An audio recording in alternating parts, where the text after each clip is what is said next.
Hello friends, அனைவருக்கும் வணக்கம். So இந்த வீடியோவில் நம்ம என்ன பார்க்க போகிறோம் அப்படின்னா, நம்ம டெஸ்ட் பேட்சோட டெஸ்ட் நம்பர் 8 ஓகேவா. ஸோ இந்த டெஸ்ட் பேட்ச் அப்படின்றது மொத்தம் தெரியும் நமக்கு, மொத்தம் 30+ டெஸ்ட்டு இருக்கும் அப்படின்றது. ஸோ அதில் டெஸ்ட் 8வது டெஸ்ட் இது. ஸோ இந்த டெஸ்ட்டில் நம்ம என்னென்ன கவர் பண்ணியிருக்கோம் அப்படின்னா, முகலாயர்கள் 7th புக்கில் கவர் ஆகும், அதேமாதிரி 11th புக்கில் கவர் ஆகும். இடைக்கால இந்திய வரலாற்று ஆதாரங்கள் இது 7th இருக்கக்கூடிய ஒரு பாடம். மக்கள் தொகை மற்றும் குடியிருப்பு ரொம்ப பேசிக்கான ஒரு யூனிட்டாக இருக்கும், ஜாலியான ஒரு யூனிட்டாக இருக்கும். அதே மாதிரி ஊடகம் மற்றும் ஜனநாயகம், அரசாங்க வகைகள், தேர்தல் மற்றும் அழுத்த குழுக்கள், சமூக நீதி, அப்புறம் நிதி பொருளியல். சமூக நீதிங்கிறது பொலிட்டிக்கலில் வந்துடும் நமக்கு, ஏன்னா சென்னை மாகாணத்தில் சமூக நீதி ரிசர்வேஷன் ரிலேட்டடாக நமக்கு வந்துடும். சமூக நீதியிலேருந்து கொஷின் இல்லாத கேள்வித்தாள் இனிமே இருக்க போகிறதும் கிடையாது, இதுக்கு முன்னாடி வரைக்கும் இருந்ததும் இல்லை, அந்த மாதிரியே நம்ம சொல்லலாம். அவ்வளோ முக்கியமான ஒரு பாடம். நிதி பொருளியல் அப்படிங்கிறது நமக்கு இந்த நிதி ஆணையம்லாம் வரும்ல, நிதி ஆணையம், ஜிஎஸ்டி, ஸோ இந்த ஏரியாலாம் கவர் ஆகக்கூடிய ஒரு பாடம். இது மொத்தம் 8 தலைப்புகள் அடங்கிய ஒரு டெஸ்ட்டாக தான் இருக்கும். ஸோ இதில் நம்ம பார்க்கலாம். ஸோ இதில் ஆன்சர் உங்களுக்கே தெரிஞ்சிடும், ஏன்னா நான் ஹைலைட் பண்ணியிருக்கேன், உங்களுக்கே தெரிஞ்சிடும். ஏன் தவறு அப்படிங்கிறத நீங்கள் தெரிஞ்சுக்கணுங்கிறதுக்காக தான் இந்த வீடியோ. ஸோ அதனால் ஆன்சர் நமக்கு தெரிஞ்சிருச்சு அப்படின்றதுனால நீங்கள் ஸ்பீடாக மூவ் பண்ணக்கூடாது, ஓகேவா. இதில் ஒரு கொஷின் இருக்குது அப்படின்னா அதனுடைய தகவல் என்ன, ஏன் இதை தப்புன்னு சொல்கிறாங்க அப்படின்ற கேள்விக்கு நம்ம பதில் சொல்லிட்டோன்னு வச்சுக்கோங்களேன், நம்ம தாங்க டானு, ஓகேவா. அதை தவிர வாட் இஸ் வாட்டு, இதுனா இதுதான் ஆன்சர், இதுதான் ஆன்சர் அப்படின்னு நம்ம தெரிஞ்சிக்கக்கூடாது. ஒரு 4 ஆப்ஷனை கொடுத்துட்டு இல்லை எது தப்பு அப்படின்னு கேட்குறாங்க, நீங்கள் தப்பான ஒரு இதுதான் தவறு அப்படின்னு சொல்லிவிட்டு ஒரு ஆன்சர் சொல்லிட்டீங்க, ஆன்சர் மொத்தத்தில் கரெக்டாக சொல்லியிருக்கீங்க, அதுக்கான ரீசன் என்ன அப்படின்னு தெரிஞ்சிருக்கணும், ஓகேவா. சப்போஸ் நம்மளுடைய நேரம் எப்படி தெரியுமா இருக்கும், நம்ம வாட் இஸ் வாட் படிச்சிருந்தாலும் அதனுடைய ரீசன் என்னென்னு அப்படியே உள்டாவாக கேட்டு வைப்பாங்க. ஸோ அதுதான் முழுசாக படிக்கிறது அப்படின்றது அர்த்தம், ஓகேவா. ஸோ அதனால் ஃபுல்லாக கேளுங்க. ஃபஸ்ட்டு கொஷின் பாருங்கள். பாபர் இப்ராஹிம் லோடிக்கு எதிராக இந்தியாவின் மீது படையெடுத்து வர வேண்டும் என்ற வேண்டுகோள்களை விடுத்தவர்கள் யார் அப்படின்னு பார்க்கும்போது தௌலத் கான் லோடி, ஓகேவா. தௌலத் கான் லோடி மற்றும் ராணா சங்கா, மேவார் அப்படிங்கிற பகுதியினுடைய அரசராக இருந்த ராணா சங்கா மற்றும் தௌலத் கான் லோடி. இந்த தௌலத் கான் லோடி யார் அப்படின்னா இப்ராஹிம் லோடியோட மாமனார், ஓகேவா. ஸோ அதே மாதிரி தௌலத் கான் லோடியோட பையன் தில்வார் கான் அப்படின்னு சொல்லிட்டு ஒரு பேருமே நமக்கு புத்தகத்தில் கொடுத்துருப்பாங்க. சப்போஸ் தௌலத் கான் லோடிக்கு பதிலாக தில்வார் கான் அப்படின்னு கொடுத்துருந்தாலும் அதையும் நம்ம ஆன்சராக எடுத்துக்கிட்டு தான் ஆகணும். அதே மாதிரி படையெடுத்து வருவார். ஸோ எந்த இடத்துல சந்திப்பாங்க அப்படின்னா 1526ஆம் ஆண்டு ஏப்ரல் மாதம் 21ஆம் நாள், ஏப்ரல் 21, 1526 முதலாம் பானிபட் போர். சரி, இந்த பானிபட் அப்படிங்கிறது எங்கே இருக்குது, ஹரியானா பக்கத்தில் இருக்கக்கூடிய ஒரு பகுதி. ஸோ அங்கே தான் இந்த பாபர் வெர்சஸ் இப்ராஹிம் லோடி போர் நடக்கும். ஸோ பாபர் ஜெயிப்பார். ஏன் ஜெயிப்பார்னா பீரங்கி படை அவர்கிட்ட இருந்திருக்கும். செகண்ட் கொஷின், சரியாக பொருந்தி உள்ள இணைகள் எத்தனை? முதலாம் பானிபட் போர் 1526, அதே மாதிரி நம்ம டேட்டு ஏப்ரல் 21ன்னு பார்த்தோம். கான்வா போர் பார்த்தோம்னா 1527ஆம் ஆண்டு நடந்திருக்கும், ஓகேவா. கான்வா போர் பாபர் வெர்சஸ் ராணா சங்கா 2 பேருக்கும் நடந்திருக்கும் கான்வா போர். பேட்டில் ஆஃப் சந்தேரி போர் எப்போ நடக்குது அப்படின்னா அடுத்த வருஷம் 1528 நடக்கக்கூடிய ஒரு போர். மாலவத்தில் ஒரு மன்னனாக இருந்திருப்பார், மாலவ மன்னன் மேதினி ரா வெர்சஸ் பாபர். ஸோ இந்த போர்லேயும் வின் பண்ணுறது பாபர் தான், ஏன்னா பீரங்கி படம் வச்சுருப்பார். காக்ரா போர் அப்படி இல்லைனா காகர் போர் அப்படின்னு சொல்லுவாங்க. கங்கை நதியினுடைய துணை நதியாக இருக்கக்கூடியதான் இந்த காகர் அப்படிங்கிற ஒரு துணை நதி நமக்கு தெரியும். காக்ரா, கண்டாக்கு, கோசி அப்படின்லாம் சொல்லுவாங்கள்ல. ஸோ அதெல்லாம் அந்த போர் எப்போ அப்படின்னா 1529 தான், ஓகேவா. முகமது லோடி வெர்சஸ் பாபர், ஓகேவா. இந்த போர்லேயும் பாபர் தான் ஜெயிச்சிருப்பார். அப்போது கான்வா போரும் சந்தேரி போரும் நமக்கு ஆன்சர், அதாவது வருடங்கள் தவறாக பொருந்திருக்கு. அப்போது 2 செட்டு மட்டும்தான் கரெக்டு, 1, 4 மட்டும்தான் கரெக்டு. மூன்றாவது கேள்வி, இந்துஸ்தானத்தின் தலையாய மேன்மை எதுவெனில் இது ஒரு மிகப்பெரிய நாடு, பெரிய அளவிலான தங்கத்தையும் பெரிய அளவிலான வெள்ளியையும் கொண்டுள்ளது. இங்குள்ள தொழிலாளர்கள் ஒவ்வொரு தொழிலுக்கும் ஒவ்வொரு பிரிவிற்கும் பெரும் எண்ணிக்கையிலான தொழிலாளர்கள் முடிவே இல்லாத வகையில் கடுமையாக உழைத்தனர் என இந்தியாவை பற்றி கூறியவர் யார்? டைலாக் வேணா அப்படி இல்லைனா கொஷின் வேணா 5 லைன் இருந்திருக்கலாம். ஆனால் இதில் படித்தவங்க இந்துஸ்தானோன்னு பேரை பார்த்தோன்னே கரெக்டாக ஆன்சர் பண்ணிடுவாங்க, பாபர் அப்படின்னு, ஓகேவா. ஏன்னா தன்னுடைய மகனுக்கு இதுதான் சொல்லிட்டு போயிருப்பார், நீ நினைக்கிற மாதிரி இது ஒன்றும் அவ்வளோ ஈஸியான ஒரு எப்படி சொல்கிறது, ஒரு ஈஸியாக ஹேண்டில் பண்ணக்கூடிய அளவுக்கு அவ்வளோ ஒரு நாடு, அவ்வளோ ஒரு சின்ன நாடு கிடையாது, இது ரொம்ப பெரிய நாடு, இங்கே நிறைய மக்கள் நிறைய கஷ்டப்பட்டு உழைக்கிறவங்களாம் இருக்காங்க அப்படின்லாம் சொல்லிட்டு போயிருப்பார். நான்காவது கேள்வி, ஷெர்கான் சுனார் கோட்டையை எந்த ஆண்டு முற்றுகையிட்டார்? ஷெர்கான், ஷெர்ஷா, ஃபரீத் இப்படி வேணாலும் சொல்லலாம். ஓகேவா? ஸோ சுனார் கோட்டை முற்றுகை அப்படின்னு பார்த்தோம் அப்படின்னா 1532 1532 தான் அந்த முற்றுகை நடந்திருக்கும். அடுத்தது யாருக்கு எதிராக அந்த முற்றுகை நடந்திருக்கும் அப்படின்னா ஹுமாயூனுக்கு அகெயின்ஸ்டாக தான். ஐந்தாவது கேள்வி, எந்த போரில் தோற்கடிக்கப்பட்ட ஹுமாயூன் கங்கை நதியை நீந்தி கடந்து சகோதரர்களிடம் உதவி கோரினார் அப்படின்னு பார்த்தோம்னா சௌசா போர். ஓகேவா? சௌசா போர் 1539. சௌசா போர் 1539. கன்னோசி போர் இருக்கு இல்லையா? ஸோ அது வந்து 1540. ஓகேவா? இந்த கன்னோசி போருக்கு இன்னொரு பேர் சொல்லுவாங்க, பில்கிராம் போர் அப்படின்னும் நம்ம சொல்லலாம். ஓகேவா? ஸோ இந்த சௌசா போரில் தோற்கடிக்கப்பட்ட ஹுமாயூன் யார் தோற்கடிச்சது அப்படின்னா ஷெர்ஷா தான் தோற்கடிப்பார். கங்கை நதியை நீந்தி கடந்து சகோதரர்கள்ட்ட உதவி கோர சென்றிருப்பார். ஆறாவது கேள்வி, ஷெர்ஷா தொடர்பான கூற்றுகளில் தவறானது எது அப்படின்னு பார்த்தோம் அப்படின்னா ஷெர்ஷா தொடர்பான கூற்றுகளில் தவறானது எது? விவசாயி சீர்குலைந்தால் அரசன் சீர்குலைவான் என நம்பியவர். அப்போது வேளாண்மைக்கு முக்கியத்துவம் கொடுத்துருக்காரு.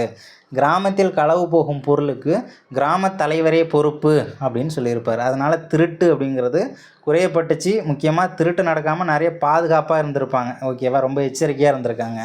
அதே மாதிரி கலிஞ்சார் கோட்டை வெடி விபத்தின் போது இறந்து போயிட்டார். கலிஞ்சார் கோட்டை வெடி விபத்தில் இறந்து போயிட்டார். கரெக்டு தான்.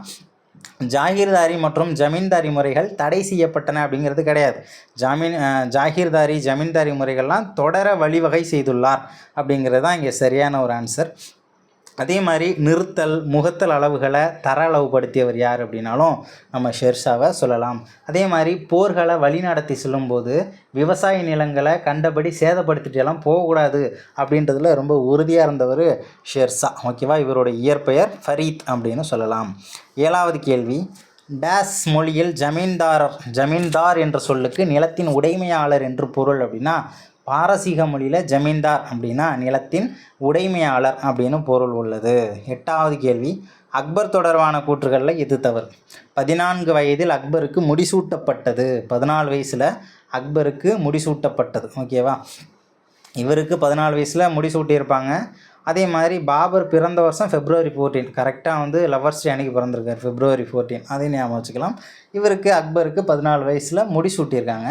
அக்பர் வந்து பைரம் கான் என்ற தலை சிறந்த பாதுகாவலரை பெற்றிருந்தார். அக்பருடைய பாதுகாவலர் யார் அப்படின்னா நமக்கு பைரம் கான். அதே மாதிரி சி ஆப்ஷன் பாருங்கள். அக்பரை எதிர்த்த ஹெமு. ஓகேவா? அக்பரை எதிர்த்த ஹெமு ஆப்கானிய அரசர் அட்டில் ஷாவின் படைத்தளபதி ஆவார். இதுவும் நமக்கு சரியான ஒன்று ஆன்சர் தான். அதே மாதிரி 2ஆம் பானிபட் போர் 1556 நவம்பரில் ஏற்பட்டது அப்படிங்கிறது நமக்கு இதுவுமே சரி தான். ஏன்னா 8வது கேள்வியை பொறுத்தவரை எல்லாமே கரெக்ட் தான். ஏன்னா 2ஆம் பானிபட் போர் 1556 நவம்பர் தான். நான் அதை சேஞ்ச் பண்ணி வைக்கலாம் அப்படின்னு பார்த்தேன் வருஷத்தை. ஆனால் அது கரெக்டாக தான் கொடுத்துருக்காங்க. 56 அப்படிங்கிறது நாலுமே கரெக்ட் தான். ஓகேவா? ஸோ அடுத்தது 9வது கேள்வி, அக்பரை எதிர்த்து போரிட்ட ஜெய்மால் மற்றும் பட்டா ஆகியோரின் துணிச்சலை கண்டு அக்பர் அவர்களின் நினைவாக ஆக்ரா கோட்டையின் நுழைவு வாயிலில் இருவரின் சிலையை நிறுவினார். மேற்கண்ட இருவர்கள் யாருடைய படைத்தளபதிகளாக இருந்தவர்கள்? ஒன்றும் கிடையாது, ராணா உதய்சிங் அப்படின்னு ஒருத்தர் இருந்திருக்காரு. இவங்களாம் வந்து ராஜபுத்திரர்கள். ஓகேவா? இந்து மதம், குறிப்பாக சொல்லணும்னா இந்து மதம். ராணா உதய்சிங் அவருடைய படைத்தளபதிகளாக இருந்தவர் தான் அந்த ஜெய்மால் மற்றும் பட்டா. அக்பரை எதிர்த்து இந்த ராணா உதய்சிங் வந்து சண்டை போடுவார். அக்பருடைய வலுவான எதிர்ப்பால் இவர் வந்து பயந்துக்கிட்டு ஓடி போயிடுறார் ராணா உதய்சிங். ஆனால் இவருடைய படைத்தளபதிகள் மிகவும் வலிமையானவர்கள். அக்பரை எதிர்த்து போரிடுறாங்க. யார்? ராணா உதய்சிங்கினுடைய படைத்தளபதிகள். என்னடா நம்ம அவனையே அடித்து ஓட விட்டுட்டோம், இவங்க யார் அவங்க படைத்தளபதிகள் வந்து இவ்வளோ ஒரு இதாக வந்து நம்மளை எதிர்க்கிறாங்களே அப்படின்னு சொல்லிட்டு இவருக்கு ஒரே பெருமை. அதனால் அவங்கள கொன்னுட்டாலும் இருந்தாலும் அவங்களுடைய துணிச்சலை கண்டு பாராட்டணும்ல. அதுக்காக வந்து ஆக்ரா கோட்டை நுழைவு வாயிலில் இவங்களுக்கு 2 பேருக்குமே செலவு வச்சுருப்பார் அக்பர். ரொம்ப முக்கியமானது. அடுத்தது 1576ஆம் ஆண்டு ஹால்டிகாட் போர் யார் யாருக்கும் இடையே நிகழ்ந்தது அப்படின்னா முகலாயர்கள் மற்றும் ராணா பிரதாப் சிங். வருஷத்தை பார்த்துக்கோங்க, 1576. 11வது கேள்வி, அக்பர் கூற்று 1, அக்பர் மன்சப்தாரி முறையை அறிமுகம் செய்தார். கரெக்டு. கூற்று 2, மன்சப்தார் அந்த தகுதிகள் வந்து ஜாட் மற்றும் சவார் என இருவகைப்பட்டது. ஓகேவா? அதுவுமே வந்து கரெக்ட் தான். கூற்று 3, ஜாட் என்பது மன்சப்தாரின் கீழ் இருக்கும் குதிரைகளின் எண்ணிக்கையாகும் அப்படிங்கிறது நமக்கு தவறு. ஓகேவா. ஜாட் அப்படின்னா வீரர்களின் எண்ணிக்கை, சவார் அப்படின்னா குதிரைகளின் எண்ணிக்கை. குதிரை மேலே தானே சவாரி செய்ய முடியும். ஸோ அப்போ சவார்னா குதிரையோட எண்ணிக்கை, ஜாட் அப்படின்னா இராணுவ வீரர்களோட எண்ணிக்கை அப்படின்னு ஞாபகம் வச்சுக்கலாம். கூற்று 1ம் 2ம் சரி, 3 4 தவறு. ஓகேவா. ஸோ 12வது கேள்வி, அக்பர் அறிமுகம் செய்த மன்சப்தாரி முறையில் ஒவ்வொரு மன்சப்தாரின் உயர்வும் தாழ்வும் எதனை கொண்டு நிர்ணயம் செய்யப்பட்டன அப்படின்னு பார்த்தோம்னா, வீரர்கள் அதிகமாக குதிரை வச்சுருந்தாங்கன்னா அவர் ஒரு நல்ல ஒரு வலிமையானவர், அதுவே கம்மியாக வச்சுருந்தாங்கன்னா வலிமை குறைந்தவர். ஓகேவா. இவருக்கு அந்தளவுக்கு ஒருத்தல்லாத ஒரு ஆள் அப்படின்றது தான். வீரர்களின் குதிரைகளின் எண்ணிக்கையை அதிகரிக்கிறது, அதே மாதிரி குறைப்பது, இதை வச்சு தான் முடிவு பண்ணாங்க. 13வது கேள்வி, அக்பரின் நிர்வாகம் தொடர்பான கூற்றுகளில் எது தவறு அப்படின்னு பார்த்தோம்னா, அனைவருக்கும் அமைதி சுல் ஈ குல் என்ற தத்துவத்தை பரப்புரை செய்தார். அக்பர் இபாதத் கானா என்னும் வழிபாட்டு கூடத்தை நிறுவினார். சரியானது. அக்பர் இபாதத் கானா என்ற வழிபாட்டு கூட்டத்தை 1582 நிறுத்தியிருப்பார். இபாதத் கானா அப்படிங்கிறது பல மதத்தை சேர்ந்த அறிஞர்கள் விவாதம் செய்யக்கூடிய ஒரு கூடமாக இருந்துச்சு. ஸோ இதில் கொஞ்சம் முரண்பாடுகள் வர ஆரம்பிச்சிது. அதனால் பார்த்தோம்னா 1582 நிறுத்தியிருப்பார். அதையும் நம்ம ஏற்றுக்கிட்டு தான் ஆகணும். ஸோ அக்பர் தீன் இலாஹி என்ற பொருளாதார முறையை உருவாக்கினார் அப்படிங்கிறது தவறு. ஏன்னா தீன் இலாஹிங்கிறது ஒரு மதம். ஓகேவா. ஒரு மதம். தீன் இலாஹி அப்படின்னா ஒரு கடவுள் கோட்பாடு அப்படிங்கிற ஒரு விஷயத்தை சொல்லக்கூடிய ஒரு மதம். 14வது கேள்வி, சரியாக பொருந்தியுள்ள இணைகள் எத்தனை? எல்லாமே சரிதான். புருஷோத்தம் அப்புறம் தேவி அப்படின்றவங்களாம் இந்து மதத்தை சேர்ந்தவங்க. மெஹர்ஜி ராணா அப்படிங்கிறவங்க ஜொராஸ்ட்ரியத்தை சேர்ந்தவங்க. அக்வா விவா மான்சரட், ஸோ இவங்கெல்லாம் கிறிஸ்தவ மதத்தை சேர்ந்தவங்க. ஹிர விஜயசூரி அப்படிங்கிறவங்க சமண மதத்தை சேர்ந்தவங்க. ஸோ இது ஆக்சுவலி பார்த்தோம்னா புக்கில் நமக்கு கொடுத்துருப்பாங்க. ஸோ இந்த மாதிரி கேள்விகளெல்லாம் அடிக்கடி எடுக்கிறாங்க. ஸோ அதனால் ஏன் விடணும் அப்படின்ட்டு இதையும் எடுத்துட்டேன். 4 இணைகளுமே சரியானது. 15வது கேள்வி, அக்பரின் தௌஹித் இ இலாஹி என்பதன் நேரடி பொருள் என்ன அப்படின்னா ஒரு கடவுள் கோட்பாடு. அதுக்கப்புறம் 16வது கேள்வி, குர்ரம் என்ற இயற்பெயர் யாருடையது அப்படின்னா ஷாஜஹான். 17, ராணா உதய்சிங் ராணா பிரதாப் சிங் ஆகியோர் காலத்தில் உதய்சிங்கின் பேரன் ராணா அமர் சிங்கிற்கு எதிராக யாருடைய தலைமையில் படையெடுப்பு நடத்தப்பட்டு ஒழுங்குக்கு கொண்டு வரப்பட்டது அப்படின்னா ஷாஜஹானுடைய ஆட்சி காலத்தில். ஸோ ராணா அமர் சிங் அப்படின்றது இருந்திருக்கு. அக்பர் பார்த்தோம்னா ராணா உதய்சிங் காலம், ராணா பிரதாப் சிங் இவங்களெல்லாம் அகென்ஸ்டாக இருந்தவர் அக்பர். அதே மாதிரி ராணா அமர் சிங் ஷாஜஹான் பீரியடில். ஓகேவா.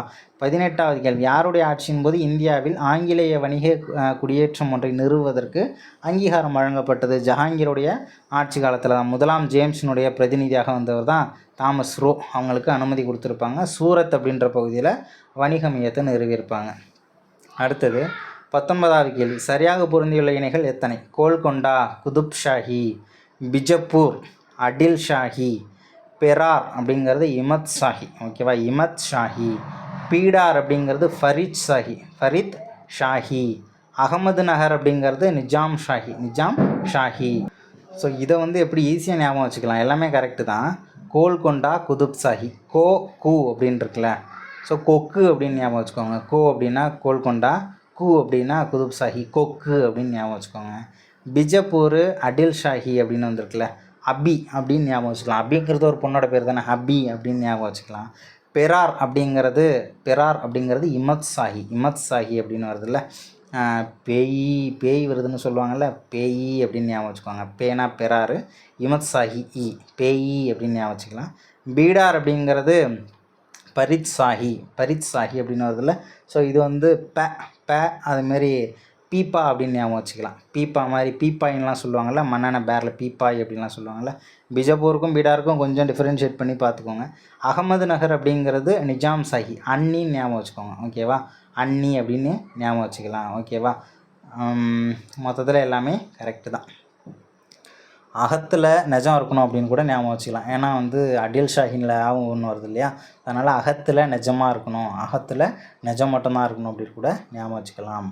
அடுத்தது 20வது கேள்வி, அவுரங்கசீப் தொடர்பான கூற்றுகளில் தவறானது எது? இவரது காலத்தில் குரு தேஜ் பகதூர் கொல்லப்பட்டார். ஓகே.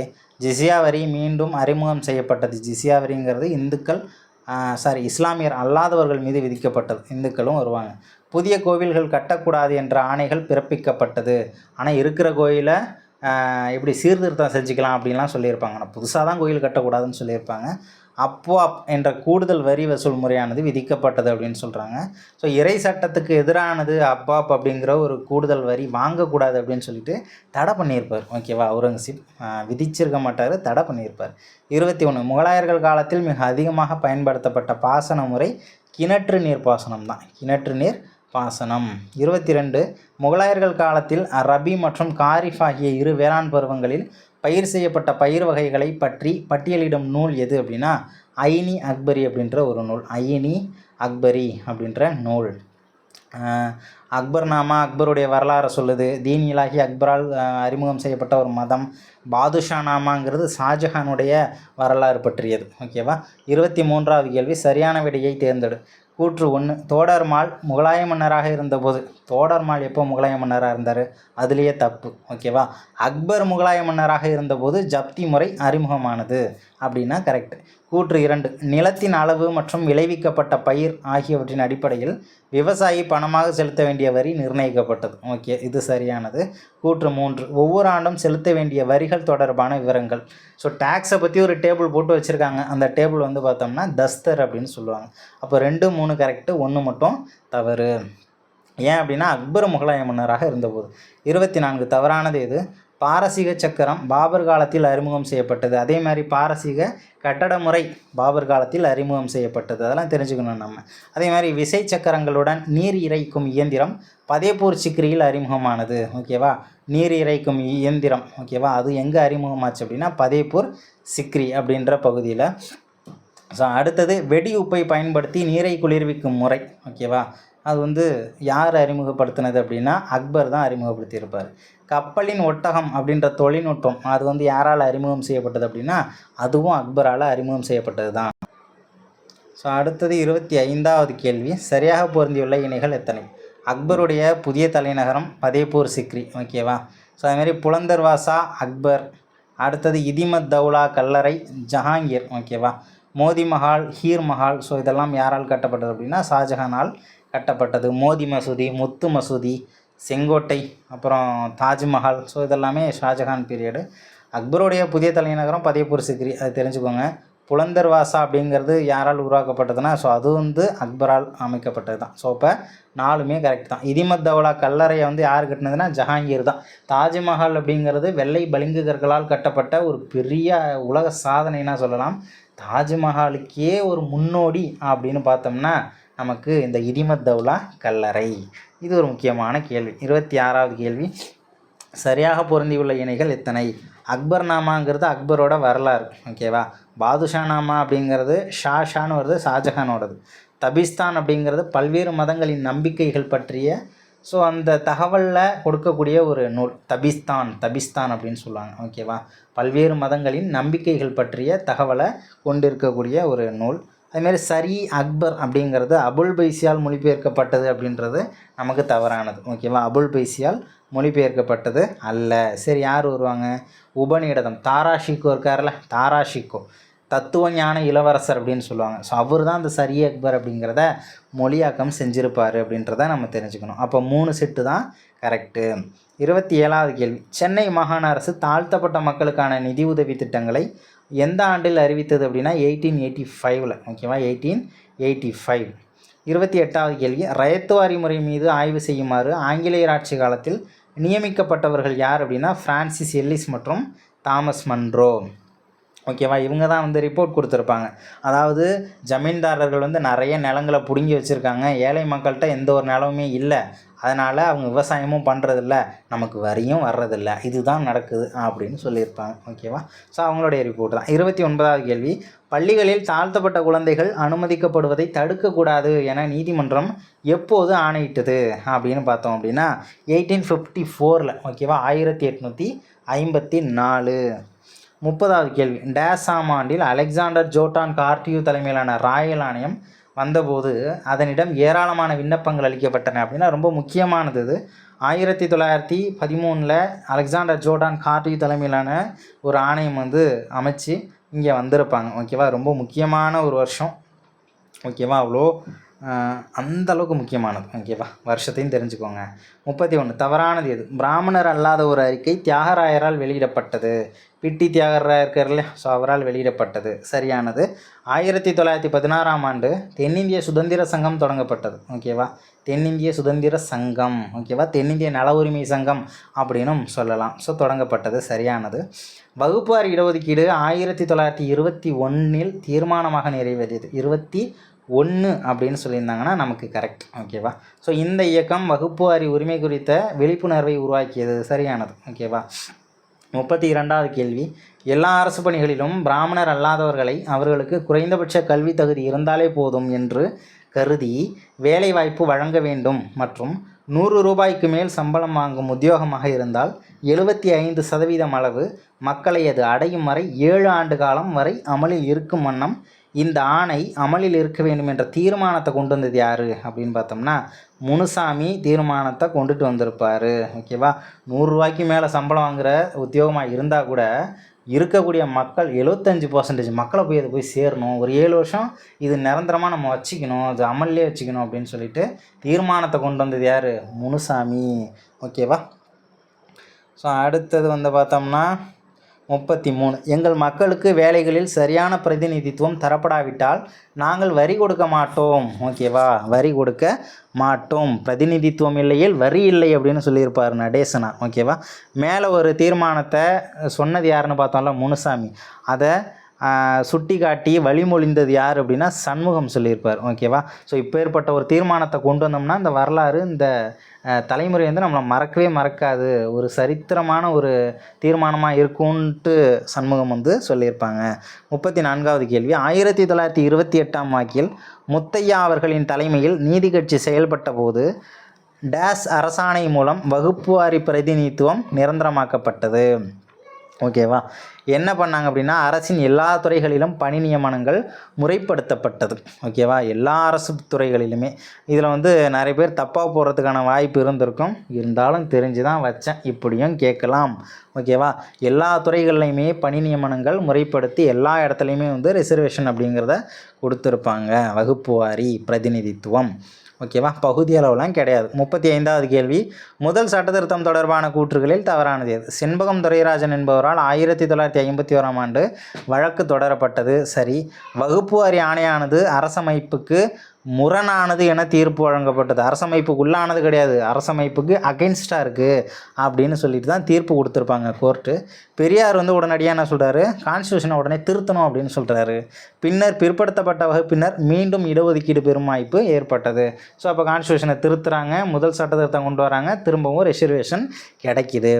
36வது கேள்வி, சரியாக பொருந்தியுள்ள இணைகள் எத்தனை? பிற்படுத்தப்பட்டவர்களுக்கான இடஒதுக்கீடு பிசி. ஓகேவா, பிசி அப்படின்னு பார்க்கும்போது 30%. அதாவது பிசினா பிசி முஸ்லீமும் அதுக்குள்ளே வந்துடுவாங்க. ஓகேவா, 26.5 பிற்படுத்தப்பட்டோரில் பிசி இவங்க வாங்கிக்கிறாங்க. பிசிஎம்முக்கு பேலன்ஸ். மிகவும் பிற்படுத்தப்பட்டோர் மோஸ்ட் பேக்வேர்டு கிளாஸ், ஸோ அவங்களுக்கு 20%. தாழ்த்தப்பட்டவர்களுக்கு 18%. ஓகேவா, தாழ்த்தப்பட்டவர்களுக்கு 18%. பழங்குடியினருக்கு 1%. அப்போ 3 செட்டு கரெக்டாக இருக்குது. ஓகேவா. ஸோ 37வது கேள்வி, நம்ம பிஎஸ்டிஎம்க்கு எவ்வளோ ரிசர்வேஷன் தராங்க அப்படின்றத கமெண்ட்டில் பண்ணுங்கள்.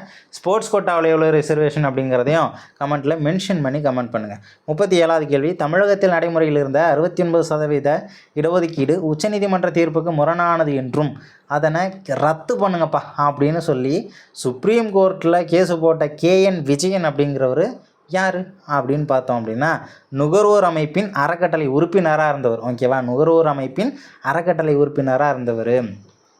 இந்த மாதிரி 1-2 கேள்வியை எடுத்து வச்சாங்கன்னு வச்சுக்கோங்களேன், நம்ம மார்க்கு அம்போன்னு போயிடும். அதனால் ஜிஎஸை பொறுத்தவரை நல்லா ஸ்ட்ராங்காக இருங்க. அடுத்து குரூப் 2 வருது, அதையும் சேர்த்து அடிக்கலாம், சூப்பராக அடிக்கலாம். இது குரூப் 1க்கே எலிஜிபிள் தான். ஓகேவா, ஸோ அதனால் நீங்கள் தாராளமாக நம்பி என்ன பண்ணலாம், படிச்சுக்கலாம். இந்த அளவுக்குலாம் நீங்கள் படிச்சிட்டிங்கன்னா குரூப் 4 உங்களுக்கு தூசி மாதிரி இருக்கும். அடுத்தது 38வது கேள்வி, ஜெயலலிதா அவர்களின் தலைமையிலான தமிழ்நாடு அரசு அரசியல் சட்டப்பிரிவு 31(c)னை பயன்படுத்தி மசோதாவினை டிசம்பர் 30, 1993 அறிமுகம் செய்தது. இந்த சட்ட மசோதாவிற்கு குடியரசுத் தலைவர் எப்போது ஒப்புதல் அளித்தார் அப்படின்னா 1994 ஜூலை 19. 39 முதலாவது பிற்படுத்தப்பட்டோர் ஆணையம் எப்போது, யாருடைய தலைமை? 1953 காக்கா கலேல்கர். மொத்தம் அதில் 11 பேர் உறுப்பினர்களாக இருந்திருப்பாங்க. ஸோ அடுத்தது, பிற்படுத்தப்பட்ட வகுப்பினருக்காக அமைக்கப்பட்ட 2வது ஆணையத்தின் செயலராக செயல்பட்டது யார் அப்படின்னா எஸ்எஸ் கில் அப்படிங்கிறவர். ஓகேவா. ஸோ பிற்படுத்தப்பட்ட வகுப்பினருக்காக அமைக்கப்பட்ட 2வது ஆணையம் மண்டல் கமிஷன். 41, மொரார்ஜி தேசாய் தலைமையில் 1979ஆம் ஆண்டு ஜனவரியில் பிபி மண்டல் தலைமையில் எந்த சட்டப்பிரிவினை பயன்படுத்தி பின்தங்கிய வகுப்பினர்னா ஓபிசி. ஓகேவா.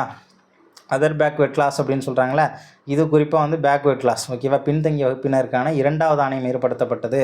பிற்படுத்தப்பட்டவர்களுக்கு ஆணையம் கொண்டு அமைக்கணும் அப்படின்னா 340. 42வது கேள்வி, சரியாக பொருந்தியுள்ள இணைகள் எத்தனை? புத்த விஹாரா கரெக்டு தான். கிறிஸ்தவம் தேவாலயம் கரெக்டு தான். சமணம் பசாதி அப்படின்னு சொல்லுவாங்க. ஜொராஸ்ட்ரியம் சினக்காக்குன்னு சொல்லுவாங்க. அப்போ 2 செட்டு தான் கரெக்டாக இருக்குது. 43, உலக மக்கள் தொகை தினம் எப்போது கொண்டாடப்படுகிறதுனா ஜூலை 11, 1989 முதல் கொண்டாடப்படுகிறது. அதுமாதிரி 44வது கேள்வி, உலக கலாச்சார பன்முகத்தன்மை தினம் மே 21. 45வது கேள்வி, தவறானது எது? மக்கள் தொகை 5000த்திற்கும் அதிகமாக இருந்தால் அது நகரம். 1,00,000 மக்கள் தொகைக்கு அதிகமாக இருந்தால் மாநகரம். 10 மில்லியனுக்கும் மேலே இருந்தால் மிகப்பெரிய நகரம். 10 லட்சத்துக்கும் மக்கள் தொகை கொண்ட இடம் வந்து இணைந்த நகரம் அப்படிங்கிறது தவறானது. 46, சரியாக பொருந்தியுள்ள இணைகள் எத்தனை? அலைபேசி, ஃபோன் கால் தனி மனித தொடர்பு தான். மின்னஞ்சல், ஓகேவா. ஸோ அது வந்து தனி மனித தொடர்பு தான். மெயிலெலாம் போடுறோம் இல்லையா, பர்சனலாக ஷேர் பண்ணிக்கிறது தான். தொலைக்காட்சிங்கிறது வெகுஜன தொடர்பு.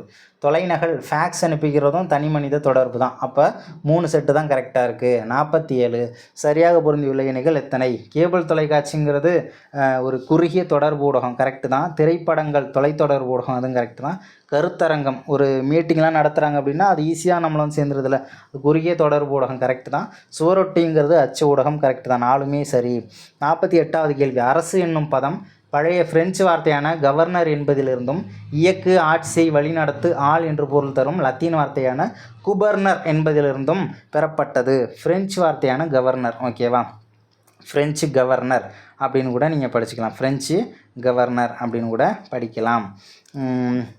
அடுத்தது வேறு என்ன சொல்லலாம்? 49வது கேள்வி, சரியாக பொருந்தியுள்ள இணைகள் எத்தனை? ஜெர்மனியினுடைய நாடாளுமன்றம் பந்தேஸ்டாக். டென்மார்க்கு போக்டிங். அமெரிக்காவில் நாடாளுமன்றத்தை காங்கிரஸ்ன்னு சொல்லுவாங்க. ஜப்பானில் டயட்டு அப்படின்னு சொல்லுவாங்க. பார்லிமெண்ட்டு அப்படின்னு சொல்ல மாட்டாங்க. நீங்கள் பிரிட்டனில் தான் பார்லிமெண்ட்டுன்னு சொல்லுவாங்க. 3 செட்டு தான் கரெக்டு. 50வது கேள்வி, தவறானது எது? அரசின் தலைவர் என்பது ஒரு பெயரளவிலான பதவியாகும். சரியானது. அதிபர் 4 வருஷத்துக்கு ஒரு டைம் தேர்ந்தெடுக்கப்படுறார். ஓகே, சரியானது. அதிபரோட அமைச்சரவை கிச்சன் கேபினெட் அப்படின்னு சொல்லுவாங்க. கிச்சன் கேபினெட் அப்படின்னு சொல்லுவாங்க. ஓகேவா. நிழல் அமைச்சரவை எந்த நாட்டில் இருக்குது அப்படின்னா பிரிட்டனில் இருக்குது, தெரிஞ்சுக்கோங்க. அதிபர் முறையானது ஜனநாயக அடிப்படையில் தான் இருக்குது.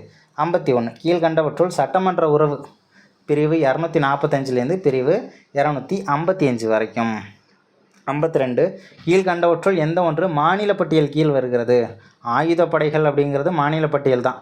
மாநிலங்களுக்கு இடையிலான வியாபாரம் மற்றும் வணிகம், ஆயுதப்படைகள் வந்து மத்திய பட்டியல். ஓகேவா. ஆயுதப்படைகள் அப்படிங்கிறது மத்திய பட்டியல்.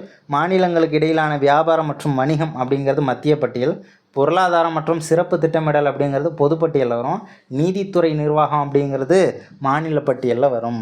53, பூட்டான் அரசின் அரசமைப்பில் இடம்பெற்றுள்ள மொத்த தேசிய மகிழ்ச்சி GNHI அப்படின்னு சொல்லுவாங்க என்ற கருத்து எப்போது நடைமுறைப்படுத்தப்பட்டது அப்படின்னா ஜூலை 18, 2008.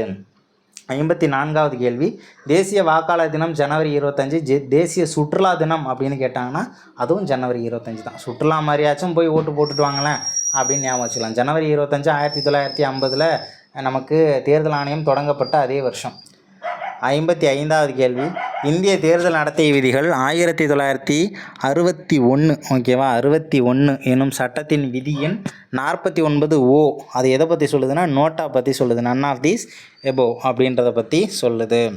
56, இந்தியாவின் தேர்தல் ஆணையம் கீழ்கண்ட எந்த தேர்தலை நடத்தலை? உள்ளாட்சி தலைவருக்கான தேர்தலை நடத்துறது மாநில தேர்தல் ஆணையம். ஓகேவா. MLA election, president election, MP election எல்லாமே இந்திய தேர்தல் ஆணையம் தான். 57, ஒருவர் தான் செலுத்திய வாக்கு சரியானபடி பதிவாகி உள்ளதா என்று தெரிந்து கொள்ளும் வாய்ப்பை இந்திய தேர்தல் ஆணையம் எந்த ஆண்டு நடைபெற்ற பொது தேர்தலில் அறிமுகம் செய்தது அப்படின்னா 2014. VVPAT அப்படின்னா voters verified paper audit trail. 59, நோட்டாவை அறிமுகம் செய்த 14வது நாடு இந்தியா. 60வது கேள்வி, ஒரு கட்சி முறை சீனா, கியூபா, ரஷ்யா அதெல்லாம் சொல்லலாம். அதே மாதிரி முன்னாள் சோவியத் யூனியன் ஒரு கட்சி முறை தான். ஓகேவா, ரஷ்யாங்கிறது ஒரு கட்சி கிடையாது. ஒரு கட்சி சீனா, கியூபா, முன்னாள் சோவியத் யூனியன் இதெல்லாம் வருவாங்க. இருகட்சி முறை அமெரிக்காவிலையும் இங்கிலாந்துலையும் இருகட்சி முறை தான் இருக்குது. பல கட்சி முறையில் ரஷ்யா அப்படின்றது வராது, கியூபாவும் வராது. அப்போ 3 செட்டு தான் கரெக்டு. 61 ஒரு கட்சி குறைந்தது 4 மாநிலங்களிலாவது மாநில கட்சி என்ற தகுதியை பெற்றிருக்குமானால் அது தேசிய கட்சி ஆகும். அழுத்த குழுக்கள் அப்படிங்கிற சொல் எந்த நாட்டில் உருவாக்கப்பட்டுச்சு அப்படின்னா அமெரிக்கா. 63வது கேள்வி, கூற்று 1, இந்தியாவில் தற்போது அதிக எண்ணிக்கையிலான அழுத்த குழுக்கள் உள்ளன. சரியானது. கூற்று 2, இந்தியாவில் உள்ள அழுத்த குழுக்கள் பல நாடுகளை காட்டிலும் மிகவும் வலுவாக காணப்படுகின்றன. ரொம்ப தப்பு. ஓகேவா, நிறைய இருக்குன்னு தான் பேர், ஒன்றும் அந்தளவுக்கு பெரிய ஸ்ட்ராங்கெல்லாம் கிடையாது. கூற்று 3, அரசியலின் மற்றொரு முகம் என அழுத்த குழுக்களை கூறலாம். 1, 3 சரியானது. 64, இந்தியாவில் பின்பற்றப்படும் தேர்தல் முறை எந்த நாட்டினை பின்பற்றி ஏற்றுக்கொள்ளப்பட்டது? பிரிட்டன். 65, நாட்டின் சுதந்திரமான நியாயமான தேர்தலை உறுதி செய்ய மற்றும் தன்னிச்சையான தேர்தல் ஆணையம் அமைத்திட இந்திய அரசியலமைப்பின் எந்த பிரிவு வழிவகை செய்கிறது அப்படின்னா ஆர்டிகல் 324. 66, இந்தியாவின் தேர்தல் ஆணையம் தற்போது ஒரு தலைமை தேர்தல் ஆணையர் ப்ளஸ் 2 தேர்தல் ஆணையர்களை கொண்டுள்ளது, 1+2. 67, தமிழ்நாட்டில் சோழர்கள் காலத்தில் குடவோலை என்னும் வழக்கப்படி கிராம சபை உறுப்பினர்கள் தேர்ந்தெடுக்கப்பட்டனர். இங்கே காஞ்சிபுரம் உத்திரமேரூர் கல்வெட்டு 1ஆம் பராந்தக சோழனுடைய காலத்தை சேர்ந்த கல்வெட்டு, 10ஆம் நூற்றாண்டைச் சேர்ந்த கல்வெட்டு நமக்கு உதாரணமாக சொல்லலாம். 68வது கேள்வி, நேர்முக வரி தொடர்பான கூற்றுகளில் தவறானது எது? ஒருவரின் வருமானத்தின் மீது விதிக்கப்படுவது டைரக்ட் டேக்ஸ். அப்படி தான் சம்பளத்தில் இன்கம் டேக்ஸ்லாம் கட்டுறோம்ல, அது வரியின் சுமையை பிறருக்கு மாற்ற முடியாது. என்னோடய டேக்ஸை நான் தான் கட்டி ஆகணும். வரி வளர்வீத தன்மை கொண்டது. என்னோடய சம்பளம் ஒரு 20,000 கூடுச்சு அப்படின்னா என்னோடய டேக்ஸும் அதில் கூடும். அனைவருக்கும் ஒரே மாதிரியான வரி விதிக்கப்படுகிறதுங்கிறது தவறானது. ஏன்னா சம்பளத்தை பொறுத்து, இப்போ நான் ஒரு 2 லட்சம் வாங்குகிறேன், நீங்கள் ஒரு 5 லட்சம் வாங்குறீங்க அப்படின்னா எனக்கு ஒரு 15,000 இன்கம் டேக்ஸு, உங்களுக்கு ஒரு 30,000 அப்படின்றது டேக்ஸ் வரும். எல்லாருக்கும் ஒரே மாதிரி கிடையாது. 69வது கேள்வி, திரையரங்கு உரிமையாளர் தியேட்ரு ஓகேவா மீது உள்ள பொறுப்பை திரைப்படம் காண வருபவர்கள், தியேட்டருக்காரன் கட்ட வேண்டிய வரியை நம்ம மேலே திணிச்சிடுறாங்க. அது என்ன டேக்ஸு? கேளிக்கை வரி. 70, சரக்கு மற்றும் பணிகள் வரி சட்டம் பாராளுமன்றத்தில் எப்போது நிறைவேற்றப்பட்டது அப்படின்னா 2017 மார்ச் 29. 71, கர்நாடகா மாநிலத்திலிருந்து தமிழ்நாட்டுக்கு பொருள்கள் விற்பனை செய்யப்படும் போது எந்த வரி விதிக்கிறாங்க அப்படின்னா IGST, integrated goods and service tax. ஓகேவா, ஒருங்கிணைந்த பணிகள் மற்றும் பண்டங்கள் வரி. அடுத்தது 72, பட்ஜெட் என்ற பதம் பவுஜெட் என்ற பிரெஞ்சு மொழி சொல்லிலிருந்து பெறப்பட்டது. அப்படின்னா என்ன? சிறிய பையின்னு அர்த்தம். பட்ஜெட்டை ஒரு சின்ன பையில் போட்டு கொண்டு போங்க. 73, நாடாளுமன்றம் எந்த பிரிவினை பயன்படுத்தி வரவு செலவு திட்டத்தினை அறிமுகம் செய்கிறது? ஆர்டிகல் 112 யூஸ் பண்ணி நாடாளுமன்றம் அங்கே பட்ஜெட்டை கொண்டு வராங்க. அதுவே நம்ம சட்டமன்றத்தில் எப்படி கொண்டு வராங்கன்னா 202 அப்படிங்கிற ஆர்டிகல் யூஸ் பண்ணி கொண்டு வருவாங்க.